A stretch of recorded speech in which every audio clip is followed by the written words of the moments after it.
ማለት ነው። ይሄም ደግሞ ፓራሲታሞል ነው። ለህመም ማስታገሻ ለራስ ምታት የምትወስዱት ፓራሲታሞል በአግባቡ ካልተወሰደ ጉበትን ሙሉ ለሙሉ ሊጎዳ ይችላል። ማይረባ መድኃኒት ታወጣለች። ከምርመራ ስለሌለ እኔ የታመምኩትና መድኃኒት አንድ ስላልሆነ በጣም ይህ ቪዲዮ ሁላችንንም የመዳም ቀሞች ይመለከታል። ምክንያቱም አረቦች ሁሉም በሚባል ደረጃ በአመማችሁ ቁጥር ለኛ ለመዳም ቀሞች ፓራስታሞል ስለሚሰጡና ለማንኛውም በሽታ ፓራስታሞል እና ቤት በሞላው መድኃኒት እንድንታከም ይፈልጋሉ። ሐኪም ቤት ስለማያመጡ እና ሁላችሁንም የሚመለከታል። ቪዲዮ እስከ መጨረሻው ድረስ አዳምጡት። ሃይ ሰላም ውዶች፣ የማርክ ፍቅሮቼ እንዴት ናችሁልኝ? ደህና ናቸው? እኔ ደህና ነኝ አልሐምዱሊላህ። ሜሪት ዩቲዩብ ነኝ ከዋናው ስቱዲዮ ከማዳም ኩሽና። እንዴት ናችሁልኝ? እኔ ደህና ነኝ አልሐምዱሊላህ።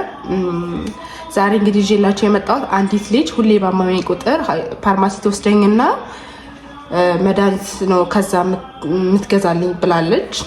እንግዲህ ታውቃላችሁ፣ አልነግራችሁም። ፋርማሲ ለምንድን ነው ጥቅሙ ራሱ ምንድን ነው? ፋርማሲ ራሱ መከፈት ያስፈልገው ራሱ ለምንድን ነው ሲባል ፋርማሲ ሐኪም ቤት ሄዳችሁ መድኃኒት ከታዘዘችላችሁ በኋላ የምትገዙበት ቦታ ነው እንጂ ሐኪም ቤት አይደለም ፋርማሲ። ማንም ያውቀዋል ይሄን። እነሱ ግን የሚያደርጉት እነሱ በጣም ስለሚያማቸው ሁሉም በጣም በሽተኛ ስለሆኑ ሁሉም መድኃኒት ተጠቃሚ ስለሆኑ መድኃኒት ከቤታቸው አይጠፋም። በጣም ብዙ መድኃኒት እና እነሱ እኛንም በሚያመን ሰዓት እሱን ውሰዱ ብለው ይላሉ አብዛኞቹ ማለት ነው። ከዛ በተረፈ ደግሞ እቺ ቪዲዮ ላይ ያያችኋት ልጅ ሲያመኝ ሁሌ ከፋርማሲ ነው መድኃኒት የሚገዙልኝ እዛ ተወስደኝና ከፋርማሲ መድኃኒት ገዛኛለች ብላለች። ራሱ ከመጠኑ አልፎ ከተወሰደ እና ዶቼ ማለች ፍቅሮቼ ስራ እንዲያቆም ያርግ ይችላል። ሰብስክራይብ ማድረጋችሁ እንዳትረሱ እና ለሰዎች ጉዳት የሚያመጣ አንዳንዴ ደግሞ እስከ ድረስ የሚያደርስ አንድ መድኃኒት ነው በየቀኑ ማለት ነው። ይሄም ደግሞ እና እስቲ ዶክተሩ ሚለውን በደንብ በሰፊው ሰምተን ተመልሰን ፓራሲታሞል በአግባቡ ካልተወሰደ ጉበትን ሙሉ ለሙሉ ሊጎዳ ይችላል። እንዴት እንደሆነ ልንገራችሁ። ፓራሲታሞል በምትወስዱበት ጊዜ ፕሮሰስ የሚደረገው ወይም ደግሞ ጠቃሚ እንዲሆን የሚደረገው በጉበት ውስጥ ነው። ነገር ግን ከመጠኑ ያለፈ ወይም ደግሞ ሐኪም ካዘላችሁ በላይ በምትወስዱበት ጊዜ ቶሎ እንዲሻላችሁ ማለት ነው ያ ቶክሲሲቲ ወይም ደግሞ መመረዝ ይፈጥራል ማለት ነው። ለዚህ የጉበት ሴሎች እየተጎዱ ይመጣሉ ማለት ነው። ምልክቱን ደግሞ የምታዩት ከ12 ሰዓት እስከ 48 ሰዓት ባለው ጊዜ ውስጥ ነው። ወዲያው እንደወሰዳችሁት ምንም አይነት ምልክት አታዩም። እየቆየ ነው ምልክቱ የሚታየው ማለት ነው።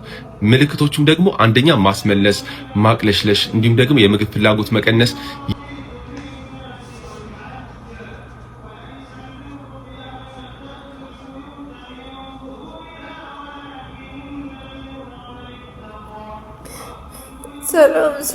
ሰላም ውዶችዬ፣ በተለያየ መዳም ቅመሞች እንዴት ናችሁ? እና ውዶቼ ሰምታችኋል እንግዲህ ሁላችሁም መጠንቀቅ ራሳችሁን መጠበቅ አለባችሁ ማለት ነው። ከዛ በተረፈ ደግሞ እስቲ ልጅቷ የምትለውን ሙሉውን አሰምቻችሁ ከዛ ተመልሰን እንገናኛለን። አንድ ወር ሆኖኛል ለእነሱ ከተናገርኩ 15 ቀን ሆኖና በጣም አሞኛል። ሴትዮ ልትረዳኝ አልቻለችም።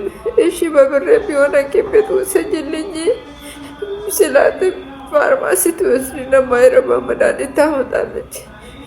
ከምርመራ ስለሌለ እኔ የታመምኩትና መድኃኒት አንድ ስላልሆነ በጣም እየተጎዳሁ ነኝ።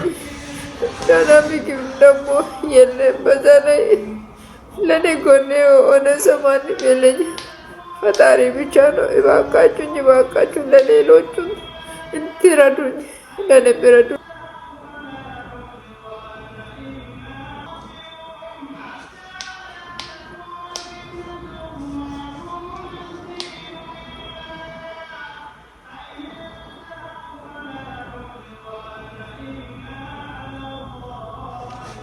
እና ወዶቼ ቪዲዮን እስከ መጨረሻው ድረስ ሰምታችኋል። እንግዲህ ከኔ አንደበት አይደለም ከዶክተር አንደበት ነው። ሁሉ ነገር ሁሉ መድኃኒት ጥቅም እንዳለው ሁላ ጎንዮሽ ጉዳት እንዳለው ጎንዮሽ ጉዳት አለው። ስለዚህ ሁላችሁም የመዳም ቅመሞች መዳም ቤት ውስጥ ያላችሁ እነሱ ከምረው ይዘው የሚቀመጡትን መድኃኒት በሰጧችሁ ቁጥር ሁልጊዜ ደጋግማችሁ አትውሰዱ። አዎ ሰምታችሁኛል። ከዛ በመቀጠል ደግሞ ሲያማችሁ የጠና ህመም ከሆነ ሐኪም ቤት ሂዱ እንጂ እንደዚች ልጅ ከፋርማሲ ሄደው በሽታችሁ ሳይጣራ ዝም ብለው ፋርማሲ መድኃኒት ከሚገዙላችሁ ቦታ አትጠቀሙ። እንግዲህ ከኔ አንደበት አይደለም ከዶክተር አንደበት ሰምታችኋል የተባለውን ነገር እና ወዶቼ ማሮቼ ፍቅሮቼ በደንብ ጠንቃቃ መሆን አለባችሁ።